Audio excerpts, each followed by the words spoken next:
Vamos a preguntarle a Luis Espínola, que es doctor en Ciencias Ambientales e investigador del Instituto Nacional de Limnología de la Universidad Nacional del Litoral y también investigador del CONICET, cuáles son los efectos que está provocando en el ecosistema la bajante histórica del río Paraná. Luis, muy buenos días. Cecilia Broggi y Andrés Ottauer lo saludan desde aquí, desde la Matera de Gualeguaychú. ¿Cómo está usted?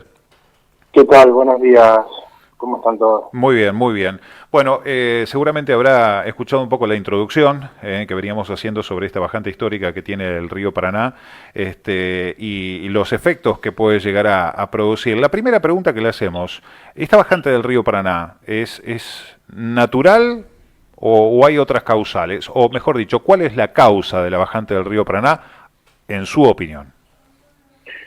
Bueno, a ver, hay que entender que el río Paraná tiene esta dinámica de crecientes y bajantes, ¿sí? La última importante que de esta magnitud similar fue la del 44. Si uno se pone a comparar el 24 con esta actual, con la 2020-2021, los problemas socioecológicos y socioeconómicos que estaban en la década del 44 eran diferentes a los actuales, ¿sí? Claro. Había menos presión ecológica, económica, social. Hoy en día, a partir de la década del 70, hubo un aumento de crecimiento de las construcciones, de represas, de deforestación, principalmente en la cuenca alta del río Paraná, en la zona de Brasil. En donde, el cambio climático, todas estas consecuencias son lo que posiblemente estarían afectando a estos eventos. No a la bajante en sí, sino a la frecuencia y a la duración en la que se están dando estos eventos, ¿sí? Como te digo, hay una dinámica natural de creciente y bajante. De todas formas, la bajante la larga duración podría llegar a deberse a todas estas causas, o sea que son multicausales. No había un problema concreto.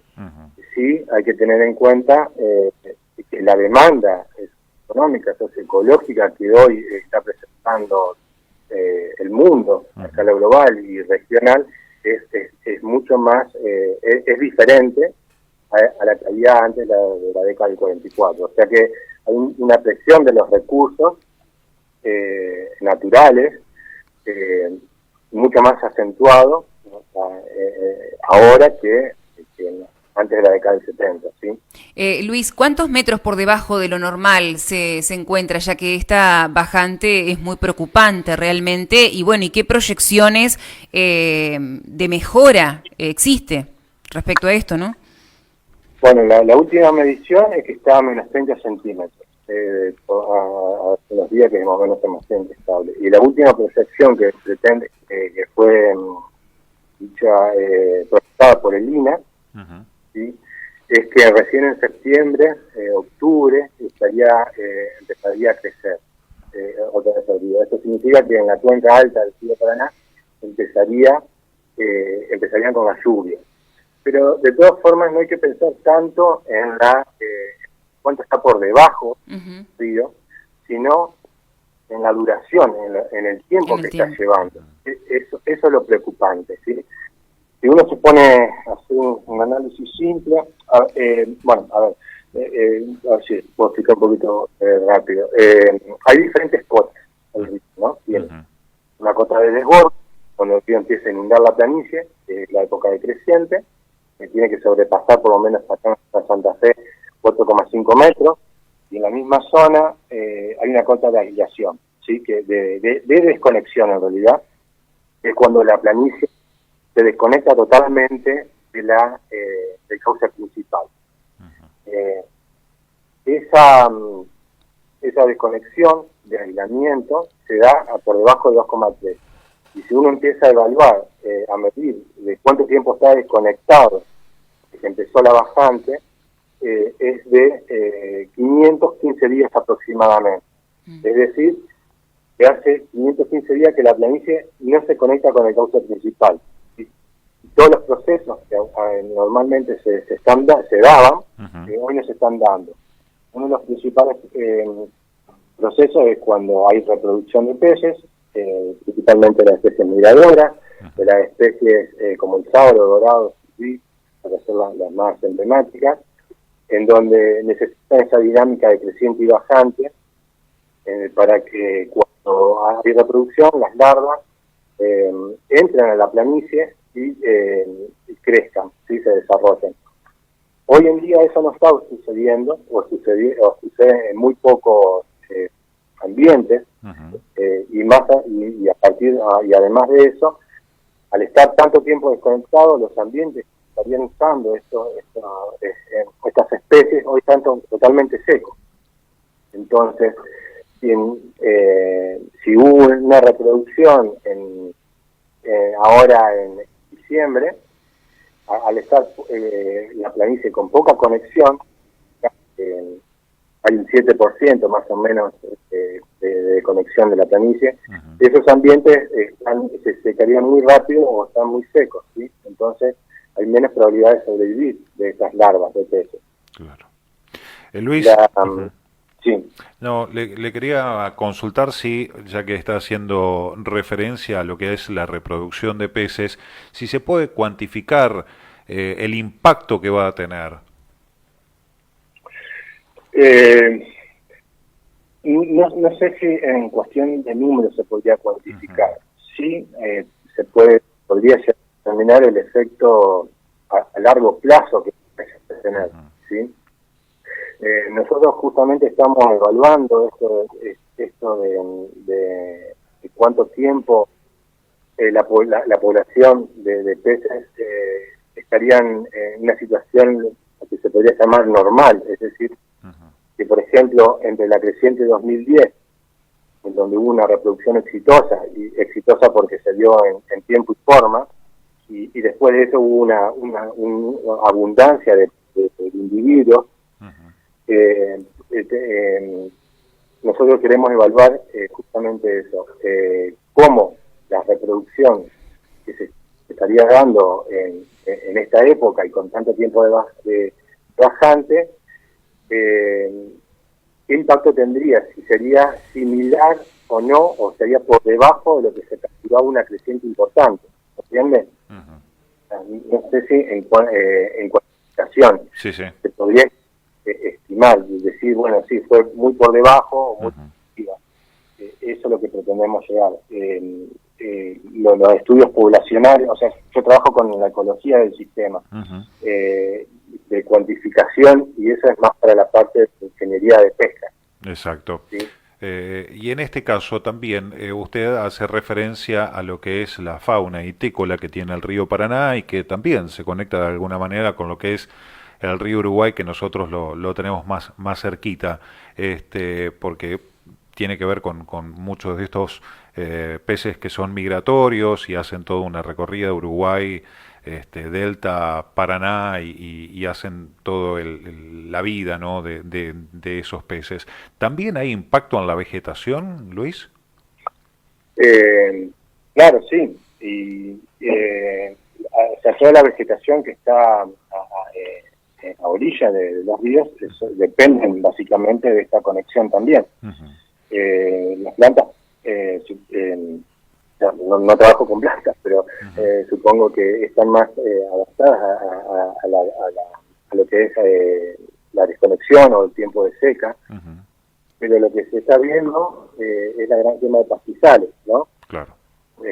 Eso se ve se está viendo toda la costa de Entre Ríos y acá en Santa Fe, en Santa Rosario principalmente.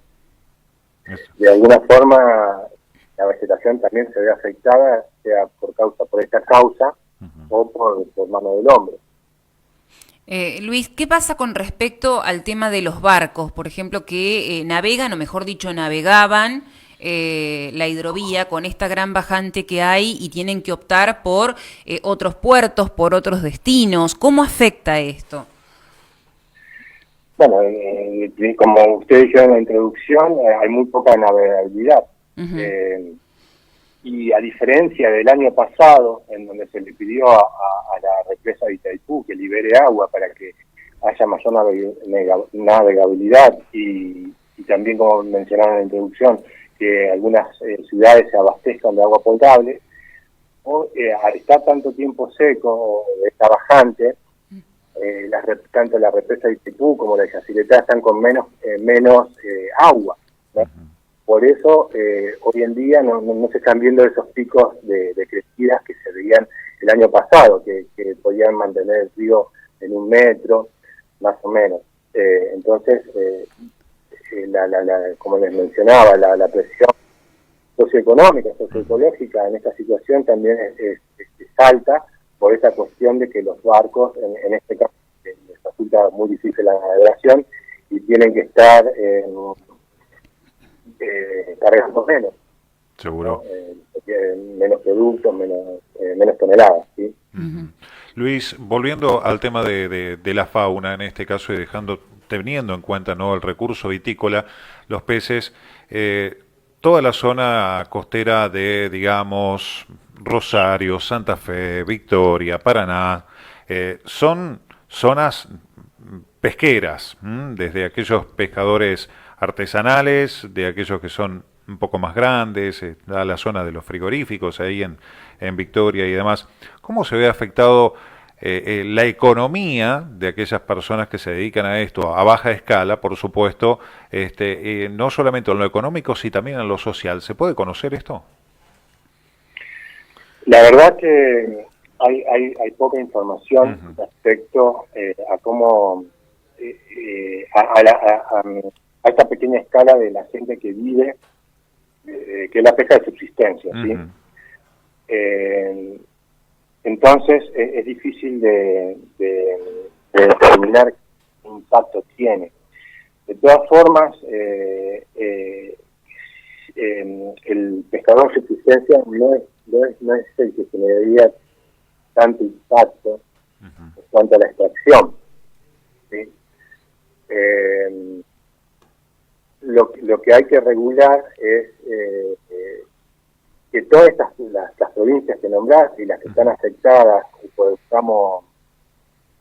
el tramo medio del río Paraná, que están en estas riberas, tendrían que trabajar de forma holística, es decir, trabajar en conjunto para establecer los mismos tipos de leyes, que haya una única ley de pesca, por ejemplo, y que no que cada una provincia esté diciendo, bueno, acá se veda, acá, y en la provincia de arriba no se veda, y en la provincia de abajo tampoco. Entonces, como no sé, el pez no conoce frontera y tampoco uno puede ir a río, es difícil de definir una frontera política, que todo sea por igual. Claro. Evitar estas cuestiones de daño ecológico al recurso principalmente. De todas, bueno, como ya te digo, la ley de pesca hoy en día está contemplado de que no tendría que estar afectando a los pescadores de subsistencia. Claro. Además, esta bajante trae otro tipo de efectos sobre el sistema. Cuando digo bajante o sequía, y también hablo de poca correntada en el agua, algo que se ve por allí muy a menudo y sobre todo en época de verano es la aparición de algas aquí. ¿Esto también se produce allí en el Paraná? Sí, a ver, como mencionaba en la introducción del programa, el río hoy en día, esta bajante tiene muy poca poder de dilución, ¿sí? Muy poca correntada. Esto significa que el agua está más estancada, más quieta, y es propicio a que se formen estas algas. No soy experto en el tema, pero también hay muchas causas que las algas se forman. La bajante, las temperaturas y principalmente cuando está eutrofizado el ambiente, es decir, cuando hay desechos orgánicos que producen estos blooms de algas, estos crecimientos. Generalmente, al estar el río en movimiento, no se dan estas estos lunes de algas, y es propicio y más fácil de que aparezcan estas algas cuando el río está más quieto, igual que con los puntos de contaminación. Claro. Hoy en día los puntos de contaminación de estas de las plantas que tratan o no tratan los desechos, cuando lo largan al río queda es una contaminación puntual y de alta concentración, porque por este efecto de dilución que el río no tiene hoy en día. ¿Sí? Bien, y en este caso me imagino que debe observarse, ¿no?, en todo lo que es el cauce del río Paraná, este tipo de cuestiones, ¿no? Lo llevo para otro lado, Luis, en este caso, siempre hablando, ¿no?, de la bajante del río Paraná, la bajante histórica.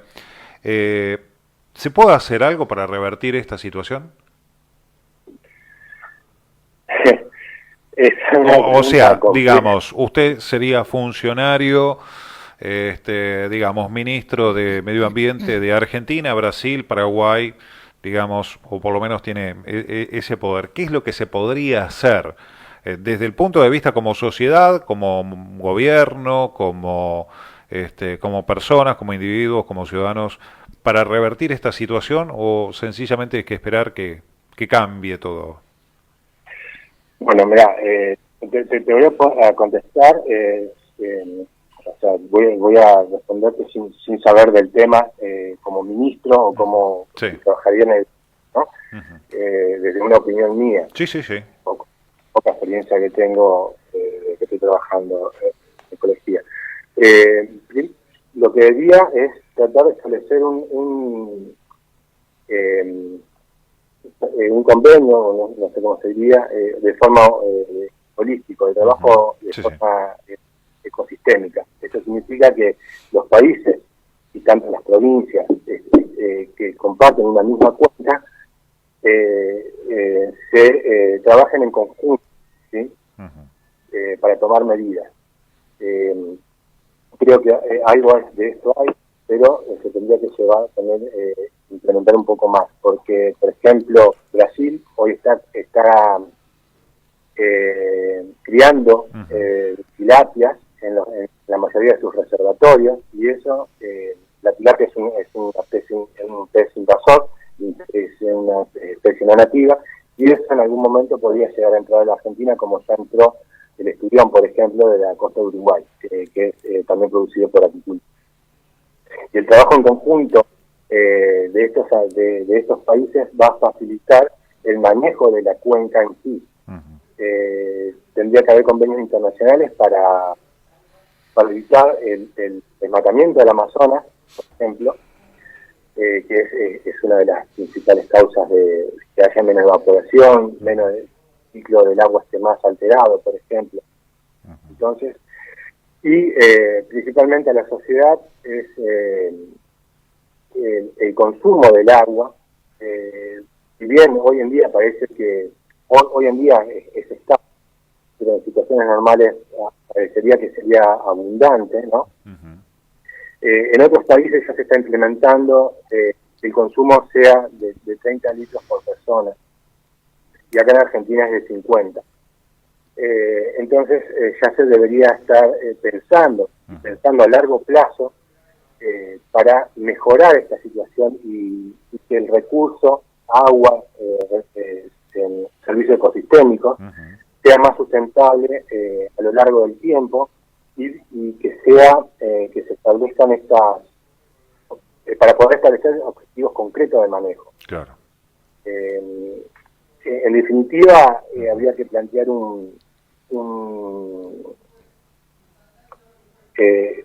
el manejo de cuencas entre países y entre provincias, de un manejo holístico, ¿sí? Eso creo que sería lo principal, y de educar a la ciudadanía en esto de no estar derrochando el agua, cuidando, en la situación puntual, ¿no? Y a una escala mayor, se tendría que estar pensando en cambiar la matriz energética, ¿no? Para poder que la matriz energética de un país sea más más sustentable, más ecológica. Pero eso ya es mucho más, implicaría mucho cambio. Sí. Lo que no significa que se pueda hacer porque en otros países ya se está llevando a cabo. Por ejemplo, en Europa están removiendo las represas para volver al curso del río normal y están cambiando en definitiva la matriz energética. Claro. Justo te iba a hacer esa consulta. ¿Cuál es la influencia que tienen las represas hidroeléctricas que están sobre el Paraná, principalmente en esto? Si tienen incidencia. Sí, la influencia que tienen es que alteran el cauce principal, alteran las crecidas y bajantes, cortan las rutas de migraciones de los peces. Por suerte, Argentina tiene muy pocas represas en el Paraná, ¿sí? Pero en el lado brasilero hay muchas represas y eso termina cambiando el ciclo de crecidas y bajantes, principalmente de la duración de esos ciclos de crecidas y bajantes. Claro. Lo que termina afectando o lleva el efecto un poco más retardado hacia la Argentina. Para que te des una idea, entre Itaipú y Puerto Primavera, que son las represas que están en el Paraná, en Brasil, si uno quiere bucear, hacer buceo en ese sector, lo va a poder hacer tranquilamente porque no hay sedimento. El río está totalmente transparente. Yo lo hice y podía ver el fondo tranquilamente, y eso trae aparejado otras situaciones, ¿no?